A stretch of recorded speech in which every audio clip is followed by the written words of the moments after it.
أفلا يتدبرون القرآن. Bismillahirrahmanirrahim. Assalamualaikum warahmatullahi wabarakatuh. A'udzu billahi minasyaitonir rajim. Bismillahirrahmanirrahim. Asyhadu an la ilaha illallah wa asyhadu anna Muhammadar Rasulullah. Astaghfirullahaladzim. Astaghfirullahaladzim. Astaghfirullahaladzim.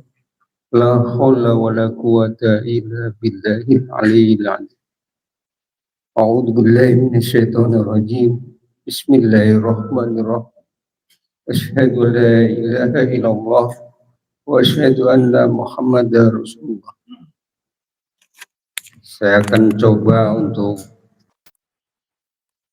membacakan penggugah batin yang berjudul Hukum Hidup.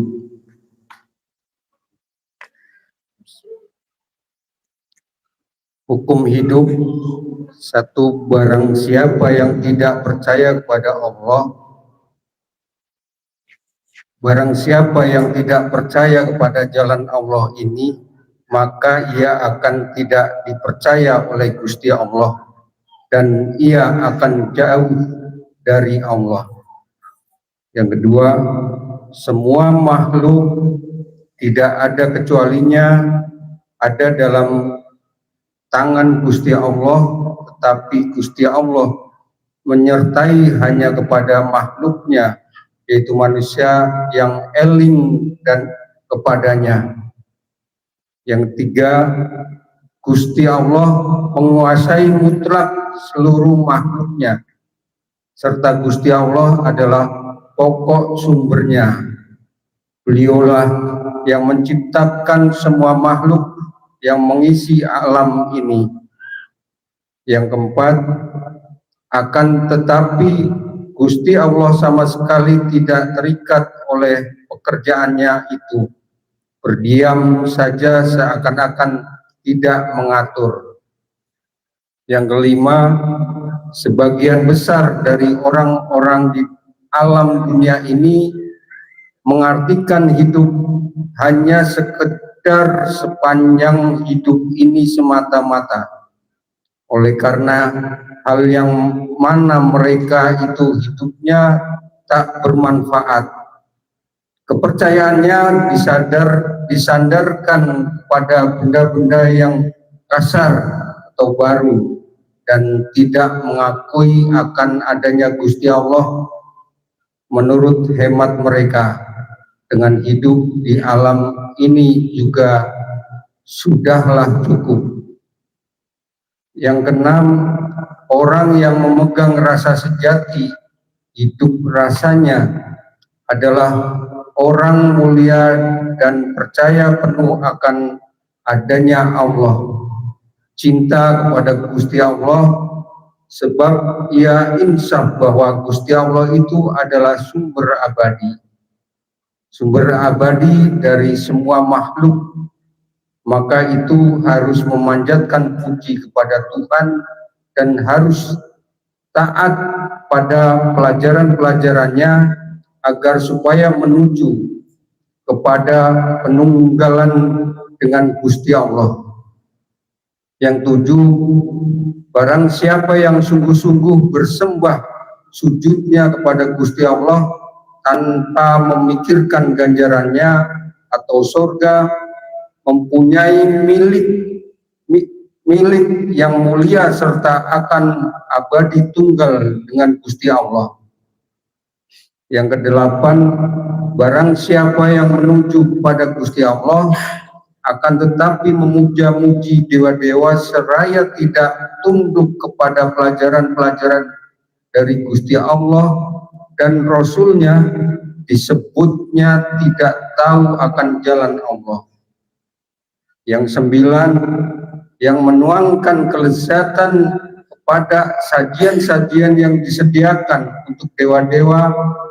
Dalam hal ini tidak terpikir oleh yang memuja-muji dewa-dewa itu. Bisa jadi maksud tujuannya benar dan baik, tetapi orang itu nantinya akan celaka oleh kelakuannya sendiri. Yang kedelapan, tegasnya orang-orang yang memuja-muji dewa-dewa akhirnya akan kembali ke tempat para dewa-dewa yang memuja leluhur-leluhurnya, akhirnya akan kembali ke tempat para leluhurnya yang memuja batu, badan halus, jin, siluman, malaikat, arwah, wali-wali, mbah-mbah, dan sebangsanya, pasti akan pulang ke tempat yang dipuja-puji. Itu sebaliknya, yang memuja-muji Gusti Allah semata-mata pulangnya kepada Gusti Allah Subhanahu wa Ta'ala. Yang 11, Gusti Allah tidak mempunyai rasa benci kepada makhluknya. Sebaliknya malah melimpahkan kasih sayangnya merata kepada seluruh karyanya, tidak pilihan atau satu persatu. Beliau mencintai umatnya yang betul-betul iman kepadanya dan bersembahyang dengan tulus ikhlas kepadanya.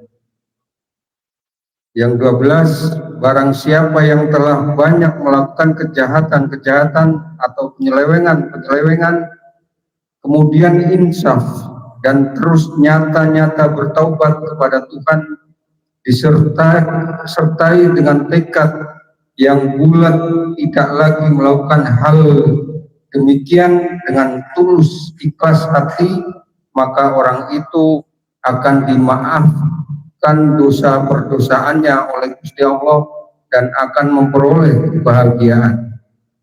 13, barang siapa yang percaya benar-benar yakin kepada Gusti Allah serta sungguh-sungguh melaksanakan perintah-perintahnya, maka orang itu akan ada pada jalan Tuhan yang setinggi-tingginya, walaupun dia itu keturunan gembel lahiriah.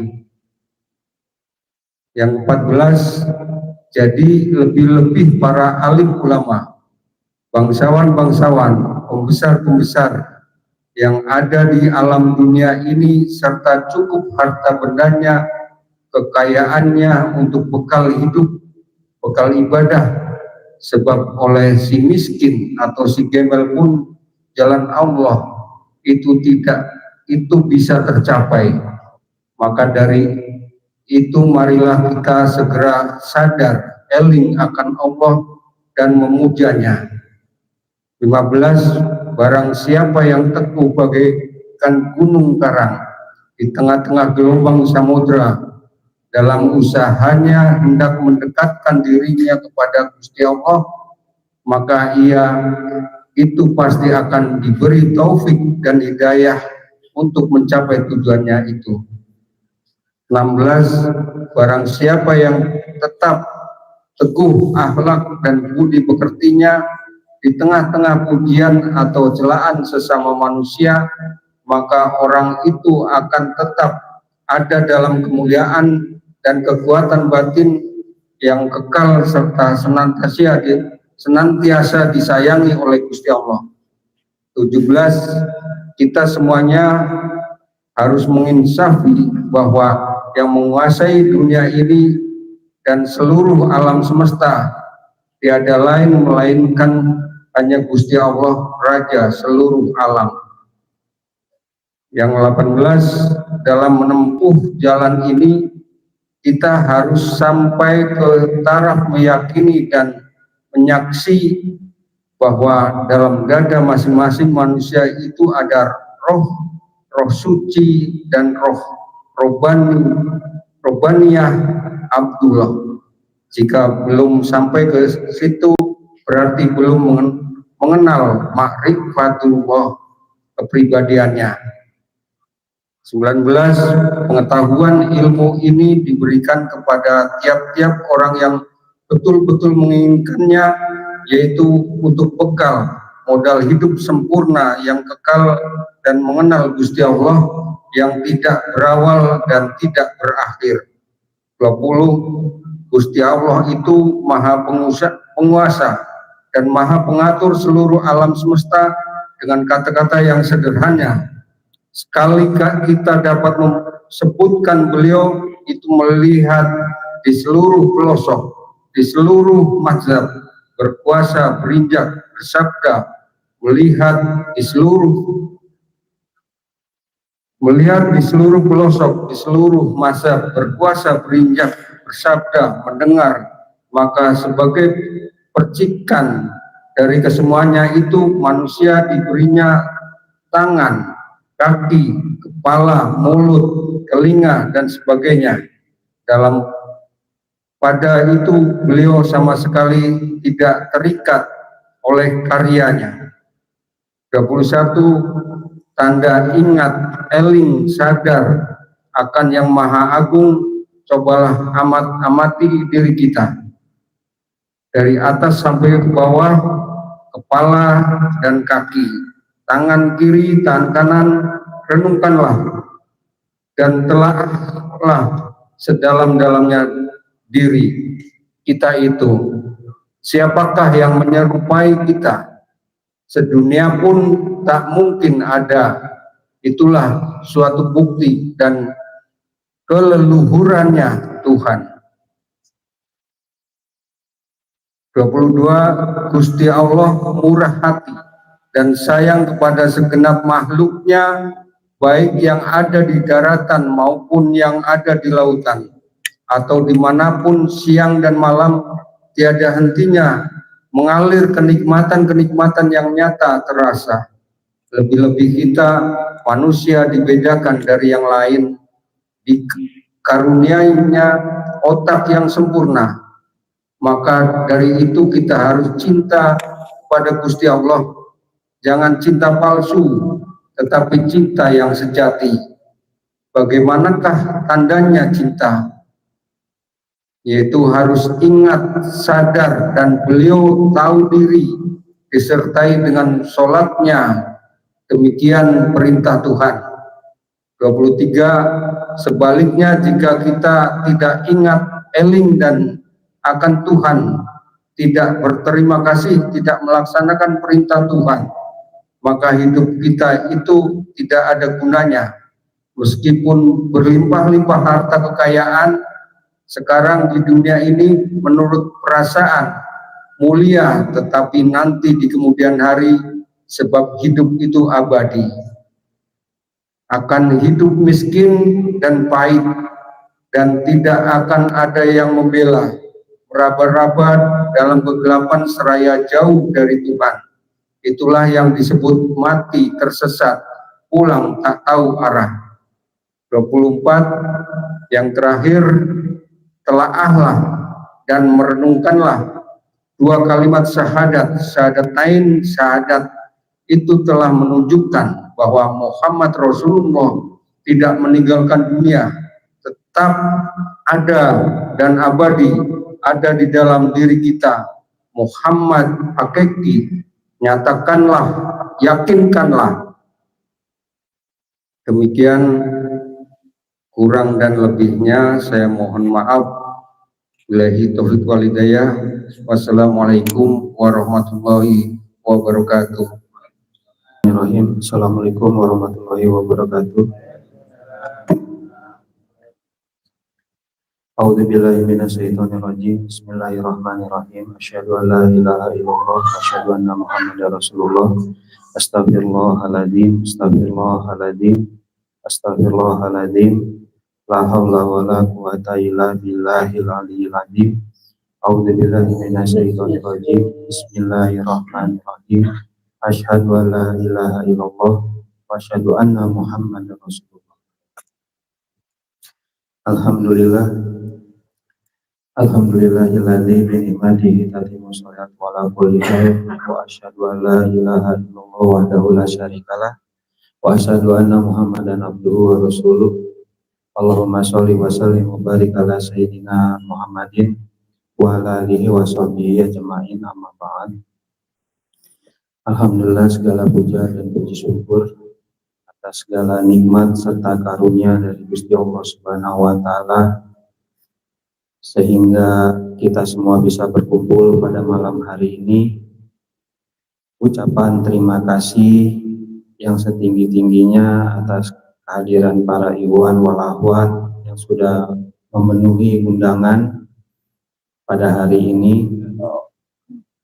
Semoga apa-apa yang diperjuangkan para ikhwan wal akhwat dibalas, diganjar oleh Gusti Allah Subhanahu wa taala yang berlipat-lipat ganda, senantiasa selalu ada dalam perlindungan serta bimbingan dari Gusti Allah Subhanahu wa taala. Salawat beserta salam senantiasa tercurahkan kepada baginda kita Kanjeng Nabi Muhammad sallallahu alaihi wasallam. Cucuran salawat serta salam juga tercurahkan kepada keluarganya, kepada para sahabatnya, kepada para pengikutnya yang nurut manut akan ajaran beliau. Semoga kita semua yang berkumpul pada malam hari ini termasuk di dalamnya. Tidak lupa ucapan salam serta hormat kepada Dewan Pembina kita, Majelis YPPI Sejagat Tapo, Waena beserta keluarga, dan ucapan selamat atas terpilihnya menjadi Ketua Umum Pusat Garut. Semoga Gusti Allah senantiasa menyertai beliau, memudahkan jalan beliau, dan melancarkan segala hajat serta cita-cita yang mulianya, senantiasa selalu ada dalam kesehatan lahir maupun batinnya. Ucapan salam dan hormat juga kepada Dewan Pembimbing kita, Om Irwan, sama, semoga selalu ada dalam perlindungan Gusti Allah Subhanahu wa taala, diberikan kesehatan lahir maupun batinnya, serta apa-apa yang menjadi cita-cita serta harapan yang mulia dijabah oleh Gusti Allah Subhanahu wa taala. Kepada para dewan pengurus, dewan ustadz, ikhwan wal akhwat, doa yang sama terbaik untuk kita semua, baik yang jauhnya maupun yang dekatnya, yang belum bisa hadir maupun yang hadir pada malam hari ini. Semoga senantiasa selalu dalam perlindungan serta bimbingan dari Gusti Allah Subhanahu wa taala, diberikan kekuatan untuk tetap istiqomah dalam ajaran ini, dan apa-apa yang menjadi harapan serta cita-cita mulianya dikabul oleh Allah Subhanahu wa taala.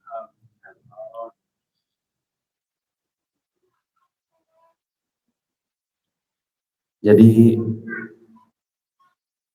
yang pertama mau disampaikan oleh Dewan Pengurus, sebenarnya ada satu pengangkatan, cuman karena orangnya nggak hadir, mungkin ditunda dulu. Jadi ada salah satu ikhwan yang mungkin nanti dilantik untuk membantu Mas Yono yang saat ini menjabat sebagai bendahara, mungkin butuh bantuan atau support. Nanti akan dibentuk satu tim yang namanya sekretaris, yang nanti fungsinya untuk mengisi gitu. Jadi alhamdulillah software atau aplikasi yang dikembangkan untuk mempermudah pelaporan, terutama kas majelis. Jadi yang masuk serta yang keluar semuanya nanti akan transparan, bisa diakses, bisa dilihat, untuk meminimalisir pertanyaan-pertanyaan, karena begitu banyak informasi baik yang kelihatan maupun yang gaib gitu, beritanya masih mempertanyakan gitu. Jadi pengeluarannya tuh kemana aja. Insya Allah Iwan wal akhwat yang rutin hadir datang ngaji itu tahu lah pengeluarannya buat apa dan digunakannya untuk apa. Itu semuanya jelas. Kalaupun mau diklarifikasi bisa dengan pengurus.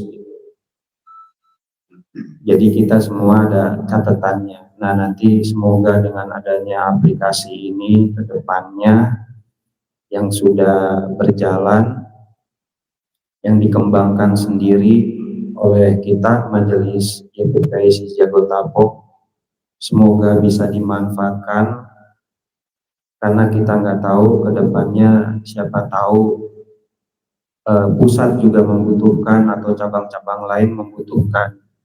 Bahkan semuanya bisa saling terkoneksi.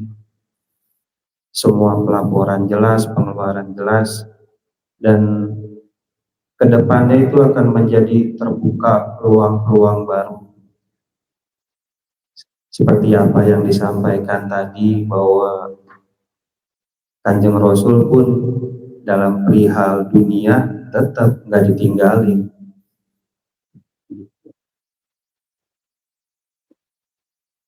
Karena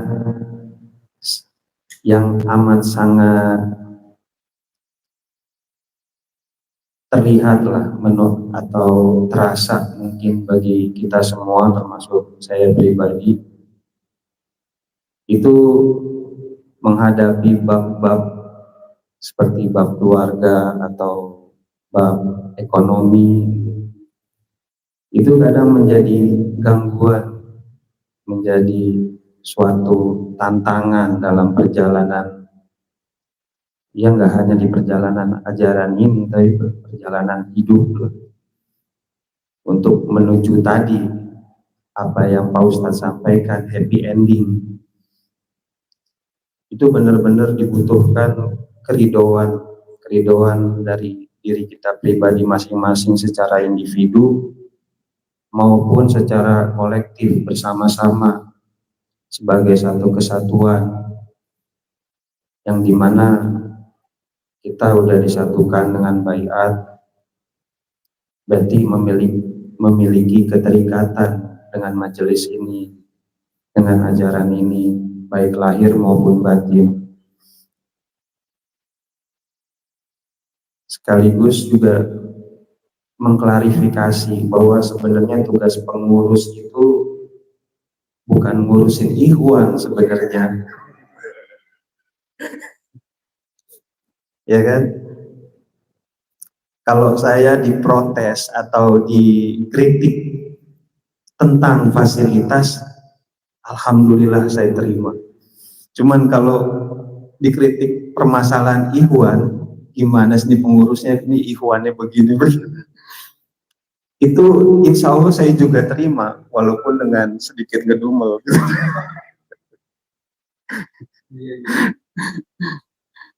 Ya, karena secara nggak langsung saya mewakili jeritan batin Mas Yono sebagai bendahara. Jadi lebih condong apa seakan-akan pengurus ikhwan, ada kebanyakan ikhwannya udah pada kurus semua gitu. Jadi lebih pusat utamanya sebenarnya mengurusi majelis, gimana caranya supaya majelis ini maju, biar ikhwan-ikhwan yang datang pun nyaman melaksanakan, syukur-syukur bisa membantu dunianya gitu, baik secara ekonominya, dan ini sedang benar-benar berusaha dibangun dengan susah payah walaupun idenya itu sudah tercetus lama oleh Om Irwan. Jadi selain secara utamanya gitu, secara diri pribadi perjalanannya perihal batin gitu, perihal batinia itu sebenarnya urusan masing-masing, urusan pribadi masing-masing. Kadang seorang pembimbing sama pembina itu hanya mengarahkan saja. Keputusan terbesarnya ya pada kita-kita semua secara diri pribadi. Mau maju nggak atau mau benar-benar nggak memperbaiki diri secara batinia atau di jalan agama gitu. Yang kalau kata Wahen itu mega proyek. Kalau kita berusaha semaksimal mungkin di jalan agama, insya Allah perihal dunia itu mengikuti. Kalau bahasa para ustadz kan dibilangnya, jika engkau mengejar akhirat, maka dunia akan mengikuti gitu. Nah itu sebenarnya dipikirkan juga, cuman tetap perlahan-perlahan, tapi semoga terarah, tetap fokus, walaupun gangguan-gangguan itu ada. Makanya harapan terbesar dari saya sebagai pengurus yang mungkin lebih banyak kurangnya, nggak bosan-bosannya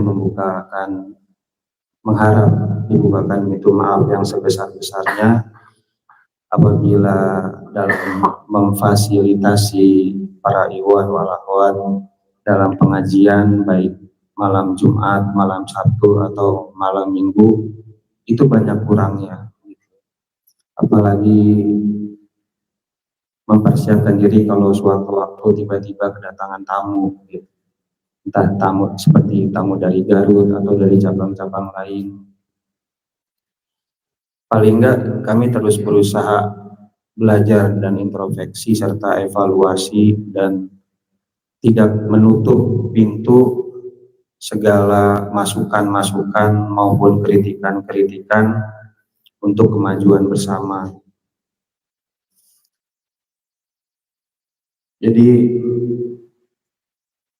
siang itu tiba-tiba ada teringat cerita.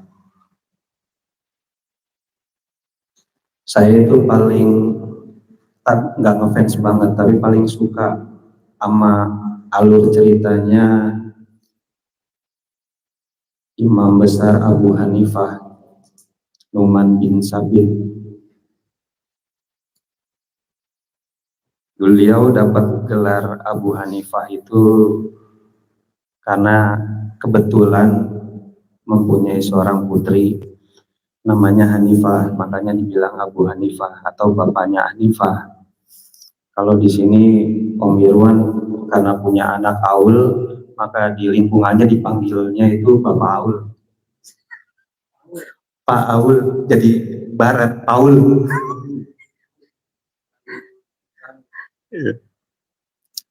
Suatu ketika Imam Abu Hanifah itu jalan di pasar, ketemu anak kecil yang pakai sendal kebesaran, tiba-tiba jatuh terpleset, bajunya kotor. Kemudian sang imam bilang kepada anak tersebut, kalau bahasa sekarangnya, lu bocah hati-hati, pakai sendal jangan kebesaran. Nanti kalau kebesaran kegedean, kebesaran, kegedean, kelebaran bisa menyebabkan kamu gampang terjatuh atau terselengkat gitu, terpleset karena nggak pas ukurannya.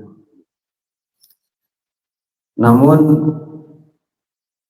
atas izin Allah tiba-tiba celetukan bocah itu luar biasa. Ya bocah ingusan gitu, masih lehoan kalau kata orang Sunda. Wahai imam, jagalah juga jubahmu, jagalah juga sorbanmu. Jangan sampai engkau jatuh mengotorinya. Karena bagiku baju kotor ini aku terjatuh terpleset itu biasa aja. Tapi jubahmu, sorbanmu, ketika engkau jatuh, bisa jadi engkau tidak akan memiliki apa-apa lagi.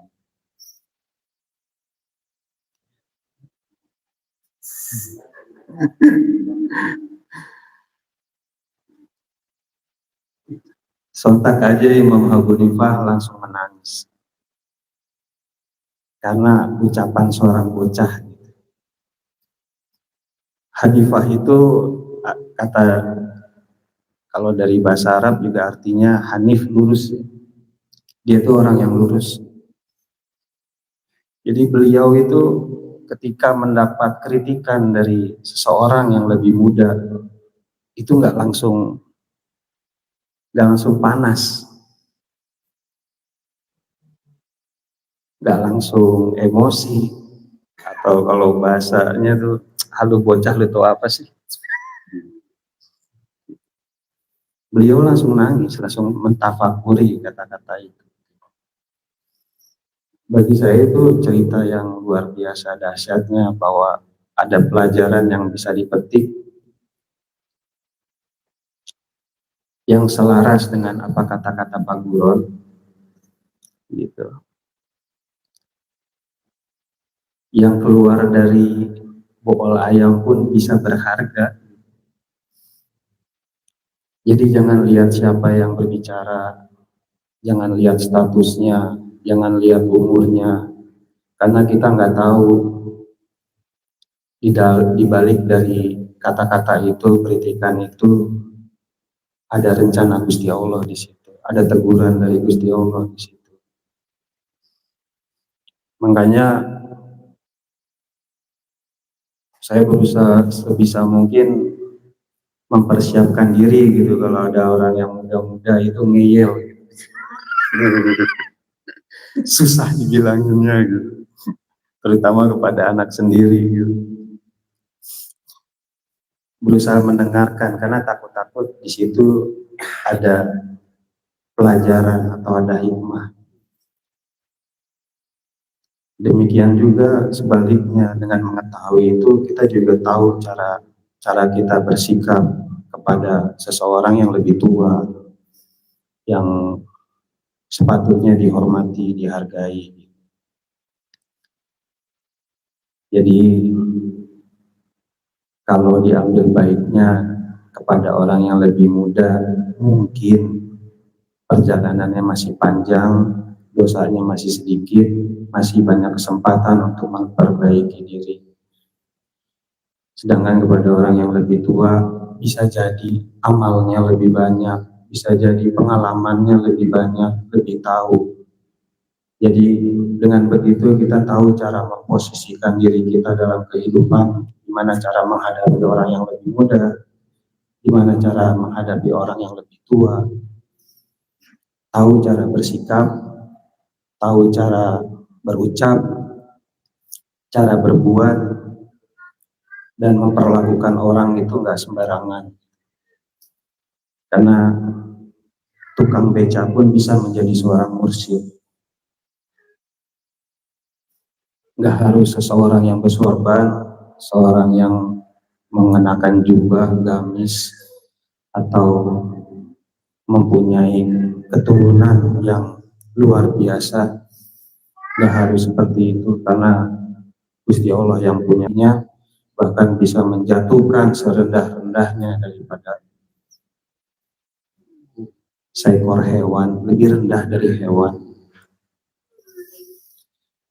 Jadi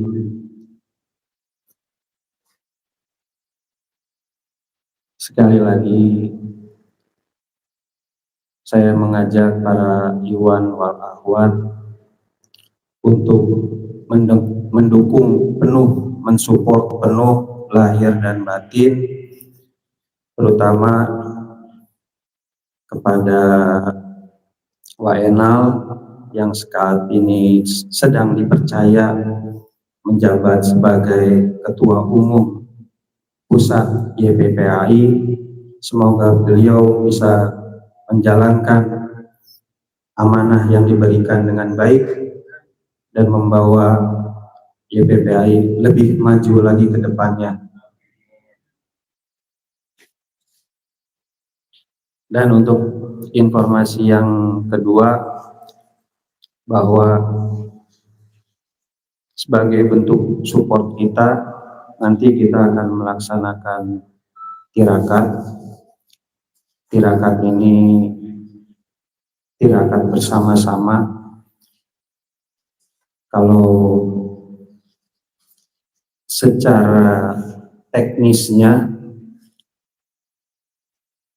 nanti rencananya akan diadakan sholat malam, gitu. Insya Allah akan dimulai minggu depan secara berjamaah pada malam Sabtu.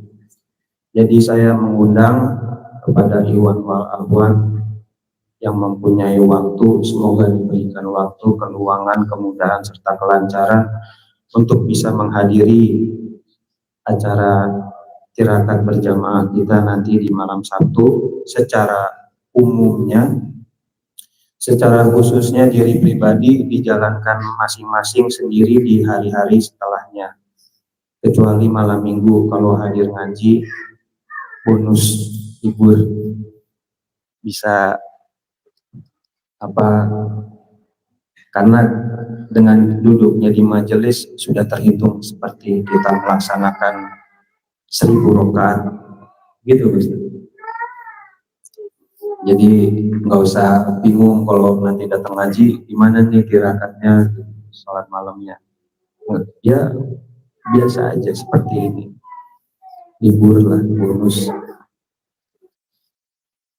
Yang menjadi harapan semoga dengan adanya tirakat ini selama 40 hari tidak hanya dirasakan oleh WNL pada umumnya, ya kita semua bisa merasakan.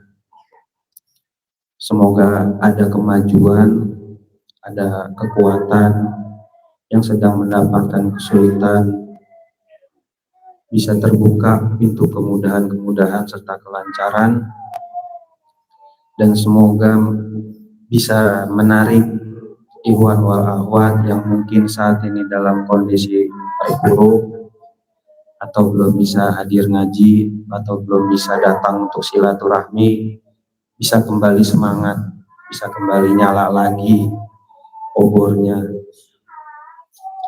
Harapannya seperti itu, sehingga bisa berkumpul lagi bersama-sama, kita bisa rame, bisa ya yang namanya bersama-sama, maju bersama-sama lah. Walau kadang susahnya itu ya sendiri-sendiri, nggak susah bersama-sama. Karena luar biasa, ada yang kuat lah, ada yang kuat dia sama sekali mempunyai kesusahan itu nggak mau ngomong, nggak mau memperlihatkan kesusahannya. Tapi ketika dia senang atau bahagia, dia mau berbagi. Itu luar biasa. Jadi tadi yang pertama ucapan selamat, yang kedua kita akan melaksanakan tirakat, yang ketiganya yang menjadi harapan saya, jangan sungkan-sungkan kalau ada apa-apa ngomong aja gitu. Kadang di sini tuh nggak bisa menyembunyikan sesuatu, mau disembunyikan sebaik apapun, kadang Gusti Allah punya caranya tersendiri. Saya pernah diingetin nama Uwa juga, sebenarnya sering lah para ustadz atau dai kondang bilang, sebaik-baik kita menjaga aib diri kita sendiri, tapi kalau sudah waktunya Gusti Allah membuka aib kita, maka kita nggak akan bisa menolaknya. Sederhananya bahasanya itu ya kalau bisa saling jujur atau transparan, terang-terangan, ya kenapa enggak gitu. Kecuali kalau memang kalau ditutup-tutupi atau itu untuk kebaikan atau mengurangi rasa-rasa yang nggak enak gitu, ya nggak masalah gitu. Cuman biasanya yang udah-udah tuh pasti nyampe aja beritanya. Karena kalau memang kajiannya tuh kalau di surat Ali Imran itu yang menjadi surat andalan YPPAI ya, fa asbahtum bi nikmati ikhwana, itu benar-benar yang namanya diikat itu tali. Kalau udah diikat, ibarat kalau kita main anak kecil tuh yang kaleng sama benang disatuin, halo halo, kan pinggir sebelahnya kedengeran kan. Contoh simpelnya kayak gitu lah. Kalau talinya kita itu secara batin udah tersambung, pasti ketahuan, kedengeran. Kecuali yang memutuskan diri. Nah itu, kecuali yang memutuskan diri, memutuskan tali itu, yaitu sudah menjadi tanggung jawabnya diri pribadi masing-masing lah. Yang jelas di sini nggak pernah melarang orang untuk hadir atau nggak ngaji, enggak. Justru malah lebih senang gitu kalau ada Iwan yang udah lama nggak ngaji terus tiba-tiba datang ngaji, itu malah senang gitu, malah welcome kita. Ya mungkin itu aja sedikit pengumuman dari saya. Sekali lagi atas nama pengurus saya mohon maaf lahir batin. Mungkin nanti dari pengurus lainnya atau dari Kang Hendra sebagai ketua harian atau Mas Yono mau menambahkan, boleh, silahkan, karena waktunya juga masih panjang. Saya akhiri,